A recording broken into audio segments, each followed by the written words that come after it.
Welcome to .NET training. Good morning everyone. ఈరోజు మన session ఏంటంటే will start with C sharp.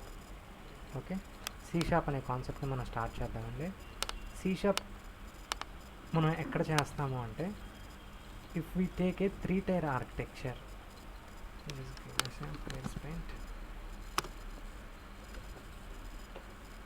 3-tier ఆర్కిటెక్చర్లో first one వచ్చేసరికి there is no second.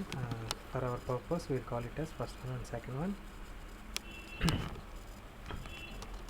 First one వచ్చి presentation layer అంటారు. Second one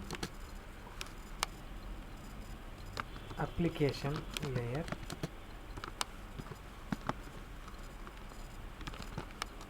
third one data access layer. So ఇవి 3 layers అండి మనకు రియల్ టైంలో 3-tier ఆర్కిటెక్చర్ అనేది మనం చూస్తే.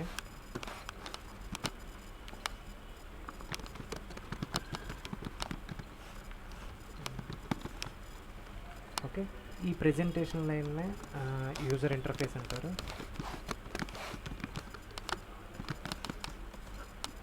అలాగే అప్లికేషన్ లేయర్ని business logic. Coming to final one database. Okay, real టైంలో ఈ 3 థింగ్స్ అనేవి మనకు ఉంటాయి. ఓకే, మనం కానీ ఒక ఫేస్బుక్ అప్లికేషన్ కానీ తీసుకున్నాం అనుకోండి.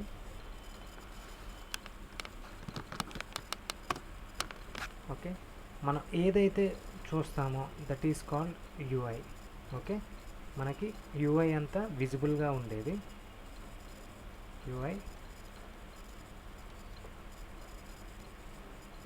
అలాగే మిడిల్లో ఉండేది బిజినెస్ లాజిక్. ఫైనల్గా data access layer. We call it as DB. Okay, ఇప్పుడు ఏంటంటే ఇది వచ్చి we're doing it in ASP.NET. Okay, this thing వచ్చి we will select SQL server or Oracle or MySQL SQL server. Coming to this one is a C sharp. మనం ఇనీషియల్గా ఏంటంటే C sharp ఎలా create చేస్తామో అనేది చూద్దాం. తర్వాత 3-tier ఆర్కిటెక్చర్లో we will see the real use of C sharp. Okay, let's start. First మనం will take one project. in solution select చేసి I'll click add new project. ఇప్పుడు దాకా ఏంటంటే మనం ఒక వెబ్సైట్స్ కానీ వెబ్ అప్లికేషన్కి we select ASP.NET empty web application. ఇక్కడ విజువల్ సి షాప్లో వెబ్ సెలెక్ట్ చేసినాక ఇది మనం కానీ కన్సోల్ అప్లికేషన్ అంటే సి షాప్ అప్లికేషన్స్ కన్సోల్ కానీ విండోస్ అప్లికేషన్ సెలెక్ట్ చేయాలంటే మనం విండోస్ అనే మెనూని సెలెక్ట్ చేసి తర్వాత ఇక్కడ చూడండి కన్సోల్ ఉంది, విండోస్ ఫామ్. విండోస్ అయితే విండోస్ సెలెక్ట్ చేస్తాం. We're doing just console application nothing but it will run on command prompt. నేను సెలెక్ట్ చేసుకున్నా. I give my name C sharp samples. I click okay. చూడండి నాకు సి శాంపిల్స్ అనేది create అయింది. At the same time నాకు ఒక program.cs అనే ఒక క్లాస్ ఫైల్ కూడా జనరేట్ అయింది. ఇది సి షార్ప్ క్రియేట్ చేసే మెథడ్. ఇక్కడ చూడండి నేను ఎప్పుడైతే ఇవి రన్ చేస్తానో it will be run on command prompt. Okay, ఇనిషియల్గా నేను ఏం ఆపరేషన్స్ పర్ఫామ్ చేయాలి చూడండి. ఇక్కడ డిఫాల్ట్గా మనకు క్రియేట్ అయినవి ఇవే చూడండి. మనం సి షాప్ శాంపిల్ అన్నాం, మనకి క్రియేట్ అయిన name space C sharp sample. ఈ నేమ్ స్పేసెస్ అంటే name space is nothing but a collection of classes, interface, delegates and etcetera. Okay, nothing but మనం ఒక సి లాంగ్వేజ్ తీసుకుంటే we will mention stdio.h conio.h. ఎందుకు అంటే మనం ఆ హెడర్ ఫైల్స్ మెన్షన్ చేయకపోతే we can't perform mathematical or print of scanner. Suppose ఈ సినారియోలో console.write అనేది నేను రాశాను.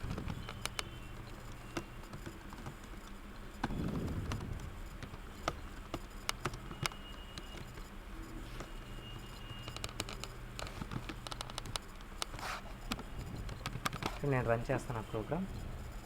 నాకు హాయ్ అనేది ప్రింట్ అవుతుంది. చూడండి, నాకు హాయ్ అనేది ప్రింట్ అయింది. సపోజ్ నేను ఈ కన్సోల్ అనేది ఒక క్లాస్. ఓకే, ఈ క్లాస్ చూడండి, క్లాస్ సిస్టమ్ డాట్ కన్సోల్. అది దేనిలో ఉందంటే సిస్టమ్ అనే దానిలో ఉంది.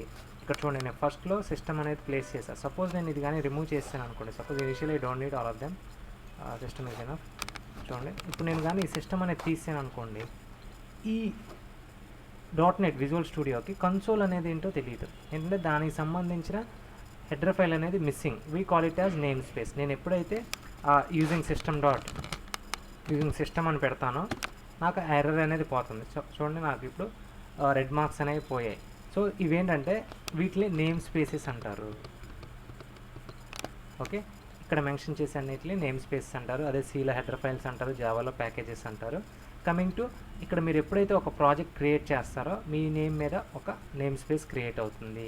ఫ్యూచర్లో other people use your logic using just name space. చూడండి, నాకేం ఎర్రర్ రావట్లా. మీరు ఏదైతే లాజిక్ రాస్తారో those will be in this name space వాళ్ళు వాడుకుంటారు. Okay, by just importing those name spaces.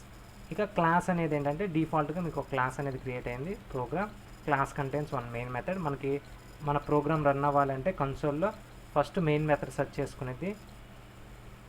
Even మనం బ్రేక్ పాయింట్స్ పెట్టిన కర్సర్ చూడండి, ఎల్లో పాయింట్ ఎక్కడికి వచ్చిందో మెయిన్ మెథడ్కి వస్తుంది. తర్వాత ఇట్ విల్ ఎగ్జిక్యూట్. ఓకే, ఇది starting C# first demo class అండి. Okay, thanks for watching. Have a good day.